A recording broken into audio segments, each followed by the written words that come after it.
Eu quero contar pra vocês um sonho que eu tive essa noite, uma visão que eu tive nessa noite, do dia 7 pro dia 8, né, nessa madrugada do dia 7 pro dia 8 de janeiro de 2025. Eu estava correndo num campo, parecia um campo mais escuro, assim, estava correndo nesse campo, e nesse campo tinha umas poças de água, assim, eu vi um caminho de águas, como se tivesse escorrido água ali naquele chão, e eu corria muito rápido nesse campo, indo em direção a um monte muito alto, muito alto. Ele era alto e reto, assim, na base, tinha algumas, umas ondas, assim, né, nesse pico desse monte. Não lembro se ele tinha picos, assim, eu lembro que ele era um monte muito alto e escuro. Eu via ele como um monte bem escuro, bem preto, assim. E essa água escorrendo pelo chão, eu chegava nessas poças de água e corria e molhava meus pés ali naquela poça de água e voltava, assim. E eu olhava para aquele monte gigantesco, assim, gigantesco. E aí eu voltava para algum lugar onde estava minha família, meus filhos, né, minha mãe, minha irmã, e eu voltava para um lugar, parecia que eu estava ali passeando, como se fosse um turismo ali naquele lugar. E eu via muitas pessoas ali, muitas pessoas que pareciam que tinham uma boa condição de vida, né, pessoas bem vestidas e muita gente, crianças, muitas famílias. E eu também estava lá, e parecia que era um hotel, uma pousada, alguma coisa assim. Aí de repente eu estou dentro dessa pousada, desse hotel, algum lugar de madeira, era um lugar que tinha muito madeira. Eu estou dentro desse lugar e olho pela porta, janela, miro aquele monte de onde eu estou e vejo que ele começa a sair fumaça. Começa a sair fumaça do topo dele, muita fumaça, e de repente ele explode. Ele explodiu, e aquele monte na verdade era um vulcão, um super vulcão. E ele explodiu, uma explosão muito forte, muito alta, e eu peguei o celular na hora, não sou eu tentando gravar, peguei o celular na hora e filmei a explosão dele, e era muito alta, muito grande, e ninguém esperava por aquilo, nós não fomos avisados, ninguém nos alertou, né, nenhum sistema de segurança nos alertou que aquilo ali era um vulcão, que aquilo ali estava para entrar em atividade vulcânica, que ia entrar em erupção, nada. Todos fomos pegos de surpresa ali naquele lugar. E aí eu tentando mandar mensagem para as pessoas, mandar na internet o que estava acontecendo, só que o sinal do lugar era muito ruim. E eu tentando pedir ajuda para mandarem, né, socorro para a gente, helicóptero, para tirar a gente de lá, porque aquele negócio tinha entrado em atividade e a gente ia morrer ali, né? Então, eu vou tentar ser o mais rápido possível porque é muita coisa. Então, entrou em erupção, todo mundo entrou em desespero, a gente tentando achar formas de sobreviver ali, pra onde é que a gente ia fugir, né? Se aquela lava ia realmente chegar até a gente, era muito grande, era um monte enorme, e que todo mundo achava que era simplesmente um monte, né? Um pico para poder subir, e na verdade era um vulcão. E ele entrou em atividade, explodiu, e a gente desesperado tentando ver pra onde é que ia. E aquela lava desceu e eu vi os caminhos da lava, né? Tinham vários caminhos dela, assim. Chegaram nessa pousada, pegou a pousada. E eu lembro de ver, né, de saber que muitas pessoas estavam morrendo ali. E tinha a parte do chão onde a lava não pegou e onde a lava passou, né? Então era seguro ficar nessa parte aqui, nessas partes onde a lava não estava. Aqui onde a lava passava, ela ainda além dela, né, tá derretida, ainda caminhando, né, fazendo o caminho dela, ela ainda explodia, assim. Então a gente sabia que tinha que ficar aqui no meio, entre os caminhos da lava aqui em cima. Então se fosse pra passar, tinha que pular esses caminhos da lava. Enfim, alguns detalhes, né? E aí depois que veio essa primeira onda, dessa primeira explosão gigantesca, né, o pessoal do turismo lá, parecia que alguém do turismo, responsável pelo turismo, tinha um ônibus lá, e eles falavam que aquele ônibus não ia sair, que ele não ia sair, e que não ia helicóptero, nem ninguém nos resgatar lá, não sei porquê. E aí eu falei com todo mundo assim, gente, então vamos a pé, vamos andar pela estrada a pé. E eu sabia que era esse caminho, né, da estrada para sair desse lugar onde está o canyon, né, onde está o monte lá, até chegar numa outra estrada principal pra gente poder sair dali daquela região, que era subindo, era para o norte a gente tinha que subir. Eu lembro de falar 45, agora não sei se é 45 minutos ou 45 quilômetros, que a pé a gente ia conseguir, que era 45, entre 40 e 45, um negócio assim, não sei se eu falei 40, não sei se era 45 ou 42, foi o que eu falei no sonho, eu decorei esse número, entre 40 e 45. Então era pra gente ir a pé, falei, vamos a pé, a gente vai andando, porque deve dar tempo até ele explodir de novo, né, antes dele soltar mais lava lá. Eu abri uma porta, assim, nesse lugar que eu tava, uma porta de madeira, e olhei e tinha uma mulher deitada assim, de barriga pra cima, com os braços e as pernas, assim, balançando, assim, e ela deitada na lava, sendo queimada pelas costas, assim, não tinha como eu tirar ela, eu simplesmente fui fechar a porta, né, então a pessoa que eu vi, assim, era uma mulher de cabelo cacheado, assim, parecia um cabelo cacheado, louro, mais curto, assim, enfim, e não tinha o que fazer. Então, falei com as pessoas pra gente fugir a pé, já que não ia vir ônibus, não ia vir ninguém pra nos resgatar. Então eu falei, vamos a pé, só 45, não sei se era minutos ou quilômetros, pra chegar até na estrada principal e a gente poder pegar carona com alguém lá, avisar o que estava acontecendo e conseguir fugir, pegar a estrada e fugir pro norte. Porque a lava estava descendo pro sul, desse lugar que a gente tava descendo. Então, deixa eu pensar aqui, peraí. Organizei as pessoas para poder fugir, minha mãe, meus filhos, e todo mundo tava naquele desespero. E muitas pessoas não foram, não sei porquê. Tinha muita gente lá, então minha família saiu e eu falei assim, e eu fiquei para pegar brinquedos dos meus filhos, porque tinha muita gente lá, tinha muita criança, então eu fiquei, não sei porque, eu falei assim, vou pegar os brinquedos deles e depois eu encontro vocês no caminho, nessa estrada, porque era uma única estrada que chegava até lá, então eu sabia como ir para ela, né? Então eu falei, vou pegar os brinquedos deles aqui rapidinho e vou fugir e vou encontrar vocês. Nisso que eu fiquei esperando, procurando brinquedo, pegava o brinquedo na mão de um, na mão de outro, eu achava em armário, não sei, que tava espalhado por aquele lugar todo, não sei se era uma pousada, um hotel. E eu não conseguia nem carregar os brinquedos, tanto brinquedo que eu não conseguia carregar na minha mão. Isso é uma coisa que, em muitos sonhos, visões que eu tenho, eu sempre fico pra trás pra juntar, ou pra fazer mala de comida, ou fazer mala de roupa. Eu sempre fico presa nesse espaço-tempo de organizar coisas pra fugir. Em vez de eu simplesmente fugir, eu fico presa, sempre tentando guardar coisas materiais antes. Isso é uma coisa reflexiva pra falar depois. Então, nesse tempo que eu fiquei ali, que já tinha passado o tempo do vulcão entrar em atividade de novo, que era, não sei se era 45 minutos, o que era, que tinha a ver com nesse número 40, alguma coisa. Eu pensei, meu Deus, eles já foram embora, e eu fiquei pra trás. E nisso o vulcão começou a entrar em atividade de novo. Eu falei assim, não tem como mais eu fugir, não tem como mais eu passar por ele, porque eu tinha que passar por ele. Eu tinha que passar por um caminho que passava por ele e eu iria pra trás dele pra subir pro norte. E aí eu falei, agora não tem como mais passar, porque agora ele vai entrar em erupção de novo, eu perdi. Eu fiquei pra trás, e aquele desespero de ter ficado pra trás. E tinha muita gente lá ainda, muita gente não quis subir. Não quis ir a pé, não sei porquê. E falei, gente bem vestida, gente com dinheiro, gente rica, não quiseram ficar, ficaram naquela pousada, naquele lugar gigante lá. E aí eu falei assim, e agora, né? O que eu vou fazer? Tô presa aqui, fiquei desesperada porque eu tinha que ficar pra trás. E aí tinha um grupo de pessoas que se juntou dentro de um quarto, de um espaço, e fechou a porta ali e começou a cantar músicas de louvor, adoração a Deus, orar e louvar a Deus e tudo mais, né? E parados ali, sem fugir. E eu falo assim, não, gente, a gente precisa fugir. Aí eu pensei em me ajoelhar, falei, também vou me ajoelhar, né? Vou me ajoelhar e pedir pra Deus, e orar pra Deus, tirar um tempo aqui pra Deus. Só que não era momento disso, não era momento de parar pra orar, nem pra louvar a Deus, nem nada, era momento de fugir. Era momento de fugir, não era momento de parar. Na hora que eu ajoelhei, já levantei, porque não tinha como ajoelhar pra orar. Era pra orar na hora que eu estivesse correndo, fugindo, orando, pedindo a Deus. Não era momento de parar pra orar, não era momento de ficar parado, era momento de fugir. De fazer oração rápida, assim, porque Deus sabe o que estava acontecendo ali. Não era momento de tirar um tempo pra oração, era momento de correr e fugir. Então, eu olhei pro monte de novo, né, pro vulcão novamente, e ele começou a sair uma lava mais fina, mais como, porque a lava é mais grossa, né, aquela consistência mais grossa, mais espessa, mais demorada de descer. Nessa segunda onda era uma lava mais fina, mais rala, né, mais aquosa, assim, e ela também soltava umas bolhas gigantes, assim, coloridas, era mais rosada, como se ela tivesse sido mais diluída, assim, era mais rosada e tinha bolhas coloridas, assim, não sei se era verde, amarelo, rosa, lembro do rosa e outras cores. Então soltava umas bolhas assim e ela era mais líquida. Então aquela lava, ela não ia passar só por caminhos específicos e deixar espaço pra gente poder ficar em pé e se proteger. Não, ela ia inundar tudo igual água. Então eu entrei em desespero e tentando fazer aquele povo fugir, sair daquele lugar eles não queriam de jeito nenhum. E eu acabei entrando num quarto. Entrei num quarto onde tinha... Aí já era um outro lugar, parecia que estava numa outra dimensão, num outro espaço, que parecia uma proa de um navio, desses navios gigantes que a gente vê em filme, né? Igual Piratas do Caribe. Era uma proa de um navio de madeira antigo, e era gigante, assim, e tinha um senhorzinho do lado direito, assim, um senhor de roupão, de hobby, uma roupa assim, peraí. E ele tava andando junto, esse senhor tava andando, ele era magro, tinha um cabelo raspado, parecia raspado na máquina 1, sabe? Bem baixinho, assim, grisalho, branco. E ele tava andando pra um lado pro outro, não sei se ele tava fumando charuto, tomando uísque, não sei, eu sei que tinha uma parte, parecia até um bar, assim, né, onde ele tava. Ele andava pra um lado pro outro, falando baixo, falando calmo, mas assim, parecia que tava meio doido, e conversando, e aquela proa tava caída, assim, tava assim, ó, né, seria reta, assim, ela tava assim, né, inclinada, assim, e eu vendo as coisas quebrando, e eu via que era uma ponta, por isso que eu falei que é uma proa de um navio, porque era pontudo, né.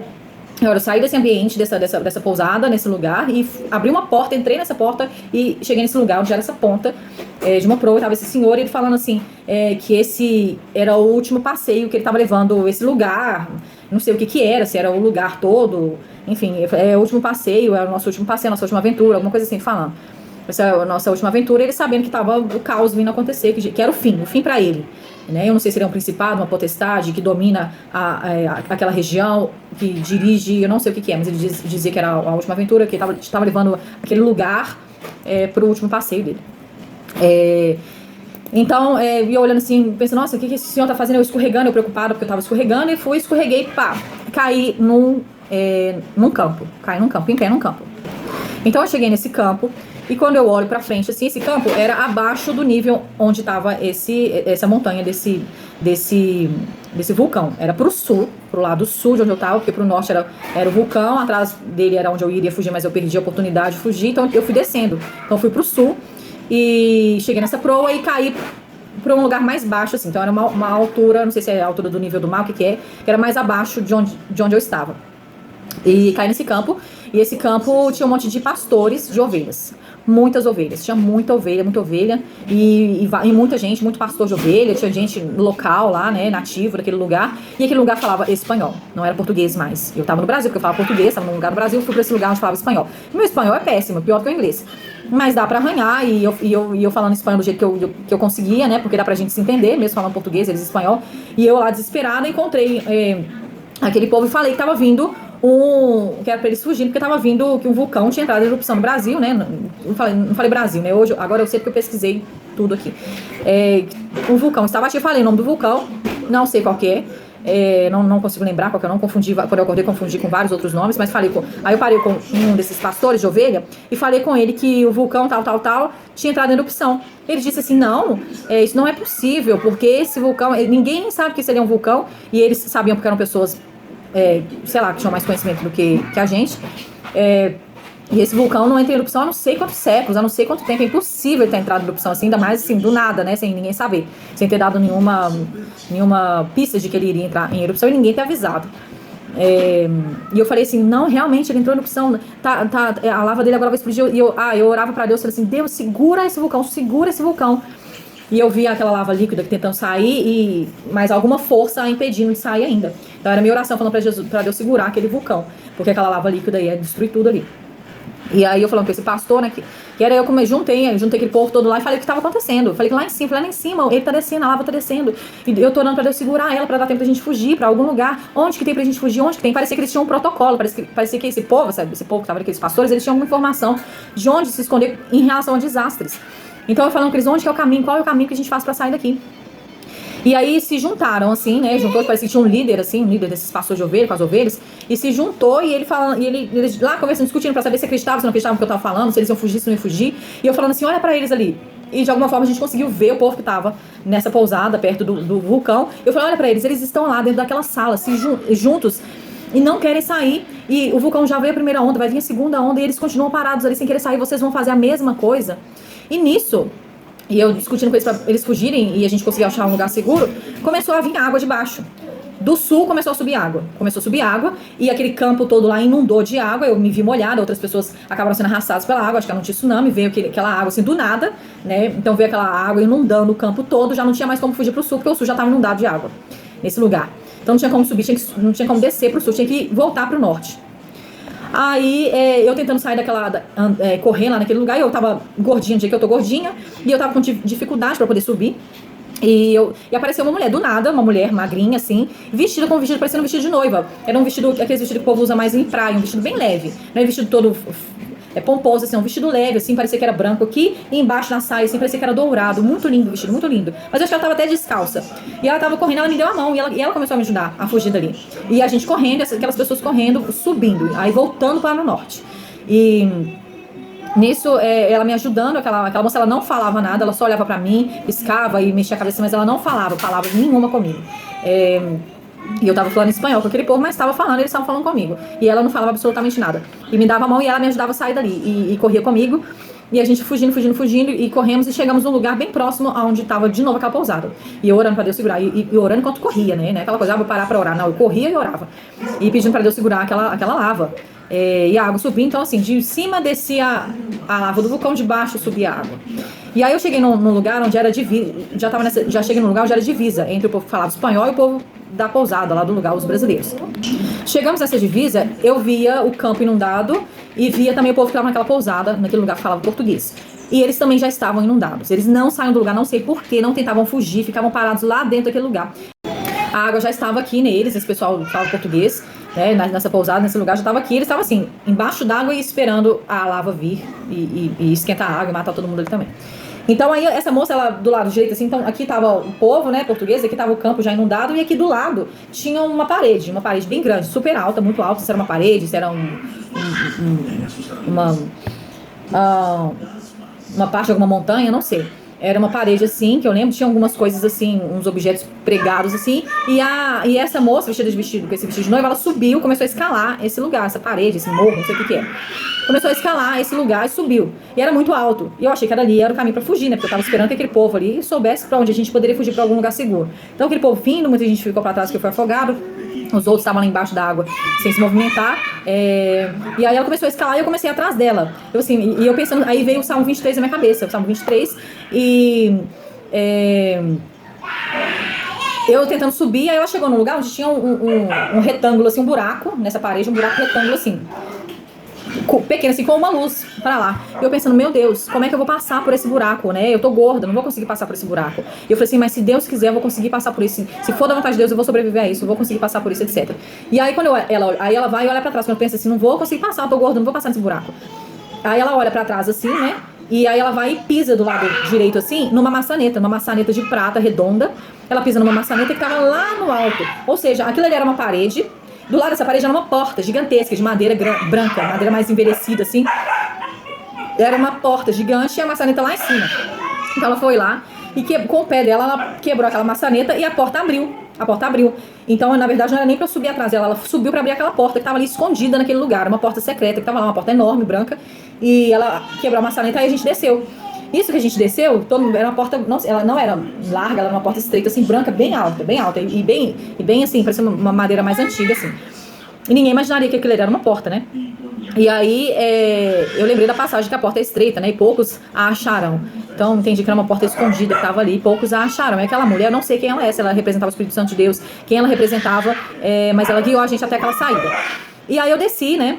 E comecei a chamar aquele pessoal que tava lá que tava no hotel, na pousada, tava lá embaixo da água. Eu vi uma mulher falando assim com as outras pessoas, mandando ela falando para as outras pessoas pra eles se matarem, que era melhor se matar. Eu lembro dela fazer como se fosse uma garrafa quebrada, enfiar no pescoço assim. Ela falando assim, é melhor a gente se matar. Ela falou, e por que eles não saíam dali? Eu não entendo, não saíam de jeito nenhum daquele lugar. Eu chamando. Aí eu comecei a gritar, chamando eles, principalmente as crianças, tinha criança com eles lá. Então nesse caminho onde eu tava, tinha um lugar assim, eu vi um amigo meu das antigas e eu olhava pra ele e falei assim, nossa, você tá aqui. E ele era um pastor, pastor de ovelha, pastor de gente. E ele só olhava pra mim e sorria assim, com alegria. Eu falei, nossa, como é que você tá aqui? E aí vinham algumas crianças e eu falava, entre pela porta, entre pela porta. Eu chamando elas pra entrar pela porta, pra se salvar. E aí eu gritava pra aquele povo que tava nessa pousada embaixo da água, esperando o vulcão vir derreter eles, falando, pelo amor de Deus, venham, a porta aberta aqui, venham, a porta tá aqui, é só vocês virem. E eu começando a gritar. E aí tinham crianças com eles. Aí os pais não queriam soltar os seus filhos. Eu fiquei pensando, bom, eu entendo, sou mãe, né? Então, eu entendo essa questão de querer ficar com o filho junto mesmo em momentos difíceis, a gente quer segurar os filhos. Mas não tinha necessidade de eles segurarem os filhos deles, porque os filhos deles iam morrer de uma forma terrível. E eles mesmos não precisavam estar, era só eles entrarem pela porta, mas não queriam. Eles não saíam, ficavam paralisados. Eu tô assim, sem entender por que aquilo. Eles estavam paralisados, ficavam ali como se estivessem aceitando aquela situação, aceitando aquela morte, aceitando aquilo, sendo que tinha uma saída. E eu gritando, eu falei assim, deixa pelo menos os seus filhos virem. Eu falei assim, deixem vir. Eu comecei a gritar, deixem vir as minhas criancinhas, deixem vir as minhas criancinhas. Eu lembrei aquela passagem, deixem vir as minhas criancinhas, pois delas é o reino dos céus. Então assim, eu sei que tem parte física desse sonho, tem parte espiritual desse sonho também muito forte, essa visão. E eu falando, deixe vir, eu lembro que eu fazia assim, e quando eu fiz assim, eu vi a imagem de Jesus fazendo assim, com uma roupa de uma manta branca, assim, falando, deixem vir as minhas crianças. E desesperado, e ele e eu, né, como se fosse ele e eu junto ali, desesperado, gritando pro povo, deixem vir as minhas criancinhas, deixem vir as minhas criancinhas. E eles não soltavam seus filhos. E algumas crianças estavam perambulando ali, não sei se elas já estavam órfãs, que elas estavam sozinhas, e elas entraram pela porta, mas outras que estavam com pais não vinham, porque os pais não soltavam, elas estavam lá embaixo d'água, Jesus. Sangue de Jesus tem poder. E assim, aí eu acordei desesperada, né? Acordei desesperada pouco antes de amanhecer, né? Ainda estava escuro. E eu acordei desesperada, angustiada, coração assim acelerado. E pensando por quê? Eu parei pensando por quê? Por que não soltaram as crianças? Por que não deixou? Por que eles não entraram naquela porta? E por que eles não deixaram pelo menos os seus filhos entrar para serem salvos? Eu falava com eles que ele me conhece, falando do pastor, ele me conhece, ele sabe que eu vou cuidar bem dos seus filhos, ele sabe que eu sou uma boa pessoa e eu vou levar os seus filhos para os seus parentes que estão lá. E falava assim que eu ia deixar os filhos deles com os pais, já que eles não queriam sair da água, já que eles estavam aceitando a morte, eu ia deixar os filhos deles como parentes deles que estavam depois daquela porta. E que eles iam cuidar deles. Enfim, eu acordei desesperada por causa disso, né? Então vamos lá para as reflexões. Acordei angustiada, muito angustiada, vendo aquele ali como uma visão mesmo, né? Não só uma visão, eu comecei a sentir algo muito diferente, que eu não lembro de ter sentido antes, como se fosse uma onda, uma brisa, bem leve assim, indo e vindo assim, e falando comigo: não te turbe o vosso coração, não te turbe o vosso coração. Avisa o que Deus te mostrou. Fala o que Deus te mostrou, porque virão coisas terríveis para a terra. Avisa o que Deus te mostrou. Eu comecei a ficar com medo, né? Vou começar a falar para as pessoas. Eu já tive muitas visões e a maioria delas eu conto para minha família, né? Porque as pessoas não têm muita capacidade assim de ouvir ou não estão muito interessadas em ouvir. E as coisas vão acontecendo e eu vou sabendo, mas eu não falo para ninguém além da minha família. Só um minuto. Então eu senti o Espírito de Deus falando para não te turbe o vosso coração, e o Salmo 23, sempre repetindo o Salmo 23. A tua vara e o teu cajado me consolam, a tua vara e o teu cajado me consolam. E aí, Deus falando pra avisar, e a gente fica assim. Quando a gente acorda dessas visões, desses sonhos, a gente fica apavorado, né, com aquela coragem de contar. Mas depois que vai passando, assim, apesar de ter sido hoje mesmo, depois que vai passando o tempo, a gente fica assim: será que eu conto? Será que eu não conto? Será que eu falo? Será que eu não falo? E não tem mais essa, sabe? Eu vi que realmente é uma coisa que é pra contar. E aí eu fui pesquisar, né? Porque eu fiquei assim: mas que lugar é esse aqui no Brasil, né? Que tem esse monte gigantesco, escuro, preto e tudo mais. Então vou contar pra vocês tudo que eu achei aqui, ó. Pico do Monte Negro, Canyon Monte Negro, na divisa do estado de Santa Catarina e Rio Grande do Sul, no extremo norte do Rio Grande do Sul. É o ponto mais alto do estado, 1.410 metros de altitude, 700 metros de profundidade, 1 km de largura, 4 km de extensão. A 45 quilômetros de São José dos Ausentes, com acesso pela estrada municipal Silveira. Cachoeira com pouca... então vamos falar dessa parte. Esse pico, ele é na divisa entre Santa Catarina e Rio Grande do Sul. Depois vocês pesquisam aí. Eu vou deixar na descrição. Vou deixar na descrição também o site que eu achei várias informações sobre ele. E também depois vocês pesquisam o lugar aí pra vocês verem as fotos no Google. Esse pico fica entre Santa Catarina e Rio Grande do Sul, bem no extremo norte. Ou seja, quando elas fugiram, quando a minha família fugiu, aquelas pessoas fugiram, elas fugiram provavelmente para Santa Catarina, porque elas foram para o norte. Elas passaram por trás daquele pico e foi para Santa Catarina. Então, um lado desse pico, a parte mais alta desse pico fica no Rio Grande do Sul, e a parte mais baixa fica em Santa Catarina. Então, elas rodearam essa estrada, e aqui, ó, 45 quilômetros de São José dos Ausentes. E eu lembro que no sonho eu falei algum número, entre 40 e 45, que era, não sei se era o quilômetro ou o tempo que elas tinham para poder chegar numa estrada principal, para poder sair dali daquela região, aquele vale onde ficava o pico. Então, ó, todas as informações, era o norte. Como eu achei o pico do Monte Negro? Porque eu pesquisei, fui fazendo pesquisa no Google para descobrir qual monte que tem, como é que era? No sul do Brasil, monte no sul do Brasil, e me apareceu o pico do Monte Negro. Por que eu lembrei? Porque no sonho eu via um monte negro, um lugar negro. Enfim, a poça de água que eu vi, né? Lembra que eu tava correndo assim num campo e tinha água no chão. Essa água, ó, cachoeira com pouco volume de água, e uma das mais altas do Brasil. Então lá tem cachoeira. Então eu corria e andava numas poças de água bem rasas, assim, um monte de... Eu sabia que tinha vindo algum filete de água, era bem pouca água mesmo que tinha ali naquela região. Apesar de ser uma área de campos, a parte do pico possui mata nativa com muitas araucárias. Seu nome se originou por conta disso, visto de longe, aparece como um morro mais escuro por conta das araucárias. Por isso que eu via um Monte Negro, eu via que era preto, nossa, que lugar é esse? Que é essa montanha preta. Vamos lá, proa do navio de madeira, né? A proa do navio de madeira que eu vi onde aquele senhor estava, que aquele senhor que dirigia aquele lugar, eu não sei se é um principado, se é uma potestade, se é um político, o que é, que era uma pessoa, um senhor que ele ficava autônomo ali, ele ficava escondido.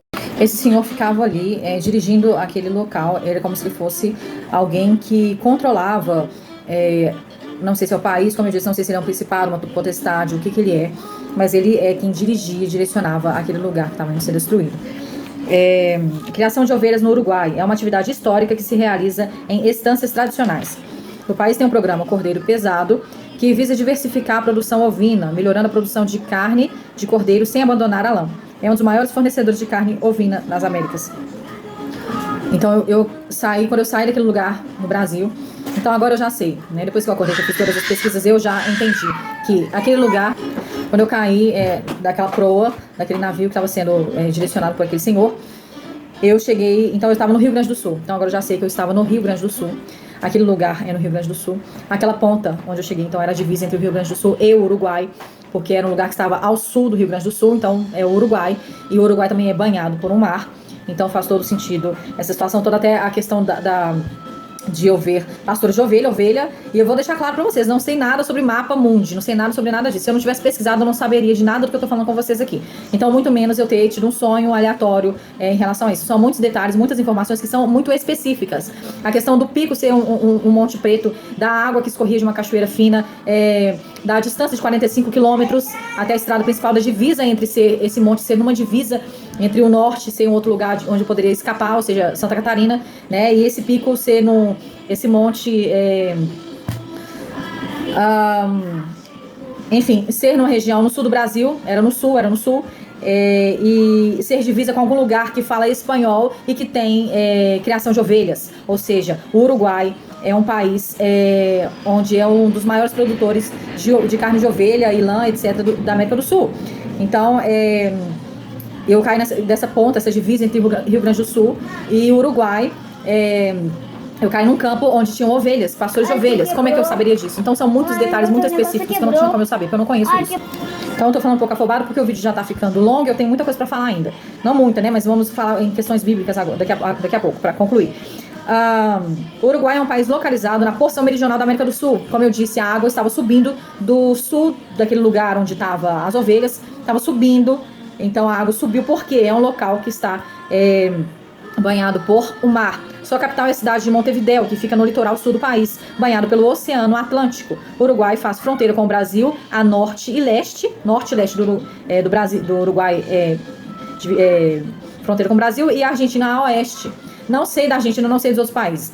Não sei o que. Eu sei que eu estava, pelo sonho que eu tive, pelas pesquisas que eu fiz, todo esse sonho se direciona a Rio Grande do Sul, Brasil e Uruguai, tá?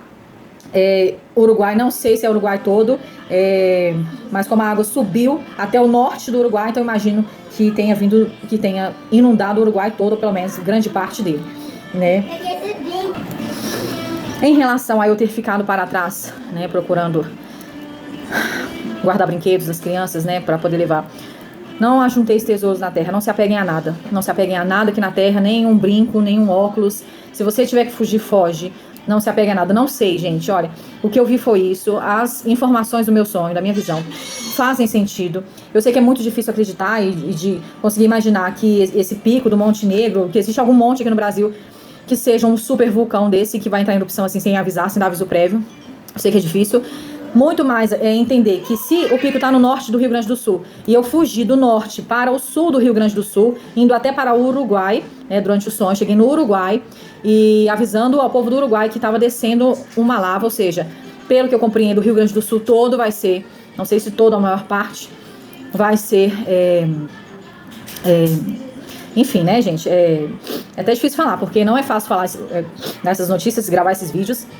É pesado espiritualmente, é pesado fisicamente. Como eu disse, muitas coisas dos sonhos que eu tenho, das visões que eu tenho, tem partes físicas e partes espirituais, tem compreensões literais e compreensões espirituais também. Mas que estava em um grande desastre e está, não sei qual a proporção dele, se é gigantesca desse tamanho que eu estou imaginando, se é menor, mas está vindo. E eu não preciso também falar como se fosse uma coisa aleatória, uma coisa que nunca aconteceu, porque já tem acontecido, no próprio Rio Grande do Sul já tem acontecido muitas coisas, e em todo mundo, né, se vocês forem observar, estão acontecendo muitos desastres. Hoje mesmo, a Califórnia está sendo incendiada. Fora outros acontecimentos aí que nós temos visto muito estranhos, relacionados a OVNIs, né, que estão entre mundos, né, entre o mundo espiritual e o mundo carnal. Aí eu não vou entrar nesse detalhe com vocês, mas tem a ver, sim, com a mudança dos polos magnéticos, né, então o mundo espiritual e o mundo físico está entrando se unificando. Então a gente vivia antes só no mundo, nesse mundo que a gente vive, que a gente conhece é só o mundo carnal, o mundo matéria. Não vemos o mundo espiritual. Porém, com a mudança dos polos magnéticos, com tudo que está acontecendo, de transições que estão acontecendo na natureza, com o propósito de Deus, é claro, estão acontecendo muitos desastres e uma das coisas que está acontecendo é essa questão do mundo físico estar materializando o mundo espiritual, né? O mundo espiritual está se materializando no mundo físico, além de ter outras coisas também políticas aí envolvidas. Mas eu não vou falar sobre isso. Quando eu acordei, veio a informação de números. Eu perguntei assim, aí eu entrei num outro sonho, numa outra conversa de algum outro sonho. Quando eu acordei, eu voltei meio que a dormir, e eu perguntei quantos você errou, alguma coisa assim, quantas questões são, ou quantas questões você errou, alguma coisa assim. Eu ouvi uma voz masculina me dizendo assim, 4, 5, 11. Agora eu não lembro se era 4, 5 e 11, ou 4, 5 ou 11. E aí eu voltei para aquele momento de lembrar do sonho e vi que esses números têm a ver com o sonho. Eu não sei o que significa, se são datas, eu tô aqui tentando entender, mas esperando que Deus vai me falar ou vai falar para alguém. 4, 5 e 11. Eu não sei se o 5 representa 2025, se o 4 representa um mês ou um dia, se o 11 representa um mês ou um dia. Não sei se ambos representam um mês, se vai ser no mês 4 desse ano, ou no mês 5 desse ano, ou no mês 11 desse ano.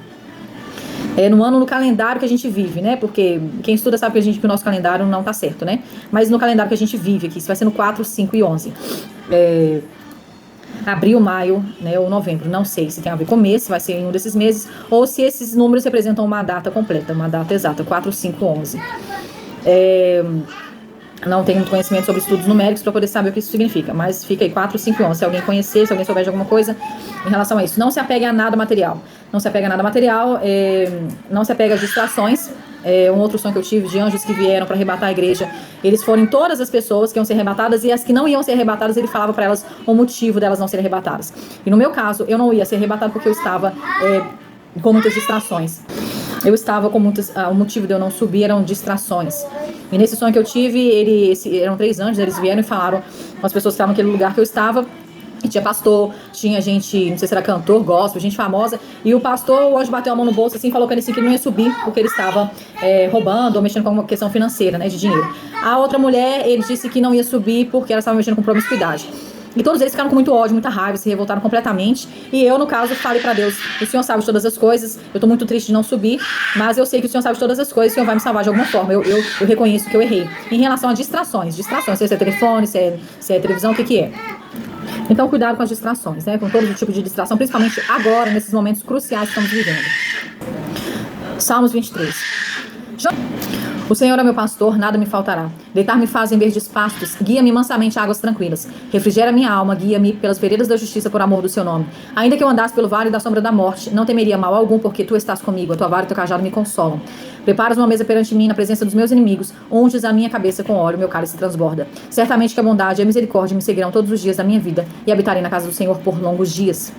Mateus 6, 19, 21. Não ajunteis tesouros na terra, onde a traça e a ferrugem tudo consomem, e onde os ladrões minam e roubam. Mas ajuntai tesouros no céu, onde nem a traça nem a ferrugem consomem, e onde os ladrões não minam nem roubam. Porque onde estiver o vosso tesouro, aí estará também o vosso coração. Mateus 7, 13 ao 14. Entrai pela porta estreita, porque larga é a porta, e espaçoso o caminho que conduz à perdição, e muitos são os que entram por ela. E porque estreita é a porta e apertado o caminho que leva à vida, e poucos há que a encontrem. Mateus 19, 13. Trouxeram-lhe então algumas crianças para que lhes impusesse as mãos e orasse, mas os discípulos os repreendiam. Jesus, porém, disse: Deixai os pequeninos e não os estorveis de vir a mim, porque dos tais é o reino dos céus. E tendo-lhes imposto as mãos, partiu dali. Mateus 19, 23, 24.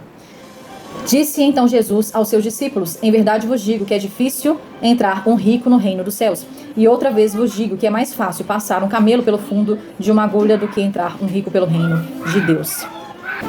Mateus 19, 29 e 30. E todo aquele que tiver deixado casas, ou irmãos, ou irmãs, ou pai, ou mãe, ou mulher, ou filhos, ou terras, por amor do meu nome, receberá 100 vezes tanto e herdará a vida eterna. Porém, muitos primeiros serão derradeiros, e muitos derradeiros serão primeiros. Então, todas essas passagens têm a ver com sonho, em relação às crianças, em relação ao rico, em relação à porta estreita. Eu entendo que o fato de eu não ter conseguido fugir, né, com a minha família a tempo, também Deus me usou tanto para falar com aquelas pessoas para fugirem daquele lugar, para fugir do Rio Grande do Sul, para fugir daquela região ali, daquele pico, daquele onde é o vulcão, é um vulcão que ninguém sabe o que é, mas é um vulcão. Então me usou tanto para falar com eles, para fugirem a pé pela estrada, e aí acabou que eu mesma fiquei para trás, não consegui fugir, né, porque eu me apeguei a coisas materiais, não juntei os tesouros na terra, onde a taça corrói. Eu também fui usada ali para poder salvar aquelas pessoas que eu consegui tirar ali daquela casa, os ricos que quiseram sair, porque muitos ricos não quiseram sair, ficaram parados ali, não sei porquê, né? Eu entendo que eles eram pessoas ricas que não queriam fugir, não sei porquê, às vezes não queriam se sujar, não queriam, não sei, gente, explicar, mas eu sei que eram pessoas ricas. Não queriam sair dali, não deixaram nem os seus filhos irem, deixem vir ali as criancinhas, porque elas é o reino dos céus. Então eu entendi que o fato de eu ter ficado para trás ali também naquela fuga, me ajudou a salvar aquelas pessoas, muitas daquelas crianças que estavam ali, algumas daquelas pessoas, e também o pessoal do sul do Uruguai, os pastores de ovelha, que eu consegui salvar, consegui alcançar até os pastores de ovelha. Não sei onde tem pasto exatamente ali, fazenda com ovelhas ali no Uruguai. Então esse vídeo é longo, eu sei que é difícil ouvir, eu sei que é difícil também às vezes compreender agora, mas ouça, leia a palavra de Deus, ora, Deus vai falar o coração de quem tiver que falar. Tenta mandar esse vídeo, se você conhece alguém do Uruguai, conhece gente do Rio Grande do Sul, tenta mandar, tenta avisar o que pode ser que esteja por vir, não sei se no mês 4, 5, 11 desse ano. É uma visão muito específica, como eu disse pra vocês. Eu tive uma visão, e junto com essa visão eu tive muitas informações, são verídicas. O vídeo ficou longo, é muita informação. Como eu disse, vai ter conversa repetida aqui, porque eu tive que pausar o vídeo várias vezes. Primeiro porque o vídeo ficou longo e não deu pra gravar um vídeo inteiro só. Ficou picado, vou juntar ele. E também porque eu tenho criança pequena, tá? Tô sozinha com eles aqui e eu precisava contar, né? E as crianças estão fazendo muita bagunça aqui e por isso que eu tive que parar várias vezes aqui. Criança gritando, eu peço desculpas, mas eu tinha que falar, né? O que Deus mandou falar. Ele disse que era pra eu falar, que era pra eu avisar. Então eu tô avisando, talvez ele fale com outras pessoas também, mande outras pessoas avisar o que vai acontecer. Porque esse evento vai ser um evento catastrófico, vai ser bem grande. Vamos orar para Deus ter misericórdia, né? Mas eu tô contando o sonho pra vocês, principalmente porque foi muito impactante pra mim.